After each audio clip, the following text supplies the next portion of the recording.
Syria में Islamic विद्रोहियों के आगे बशर अल असद को शिकस्त मिली है और उन्हें अपनी सल्तनत ही नहीं बल्कि अपना देश छोड़ने को भी मजबूर होना पड़ा है।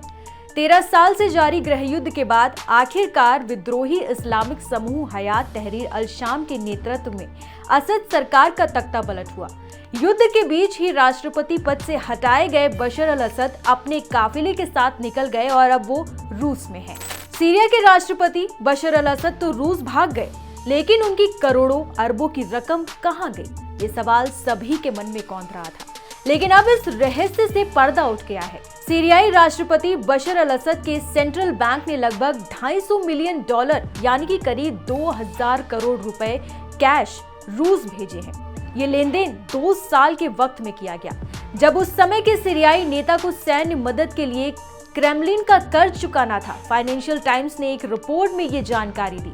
इस खुलासे ने सीरिया रूस संबंधों में एक नया आयाम जोड़ा, खासकर जब असद और उनके परिवार ने विद्रोही समूहों द्वारा बेदखल किए जाने के बाद रूस को शरण के लिए चुना।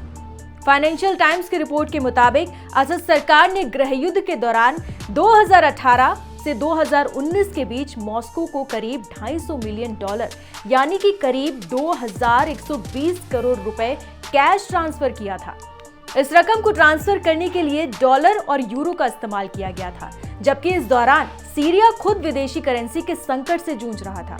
द फाइनेंशियल टाइम्स की रिपोर्ट के अनुसार रिकॉर्ड से ये पता चला है कि सीरियाई सेंट्रल बैंक ने मॉस्को के वनुकोवो एयरपोर्ट तक फ्लाइट के जरिए 2 टन कैश ले जाने की सुविधा प्रदान की थी। फाइनेंशियल टाइम्स के रिकॉर्ड्स पर नजर डालने के बाद बताया है कि असद सरकार ने कैश लेकर जाने वाली कई फ्लाइट्स रूस भेजी हैं।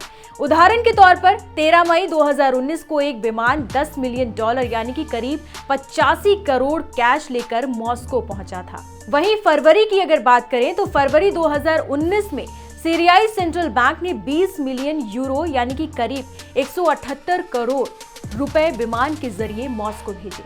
मार्च 2018 से लेकर सितंबर 2019 के बीच कुल 21 फ्लाइट्स के जरिए $250 मिलियन यानी कि करीब 2120 करोड़ रुपए भेजे गए हैं। हालांकि इस ट्रांजैक्शन से पहले 2011 से शुरू हुए गृहयुद्ध के दौरान सीरिया ने रूस को कभी कैश नहीं भेजा था। इतना ही नहीं, असद के परिवार पर मॉस्को में लग्जरी संपत्तियां खरीदने का आरोप भी लगाया गया है, जिससे चिंताएं बढ़ गई हैं। इस वीडियो में फिलहाल इतना ही। बाकी तमाम खबरों के लिए आप देखते रहिए खबर विस्तार से मेरे साथ, सिर्फ एनडीटीवी के यूट्यूब चैनल पर।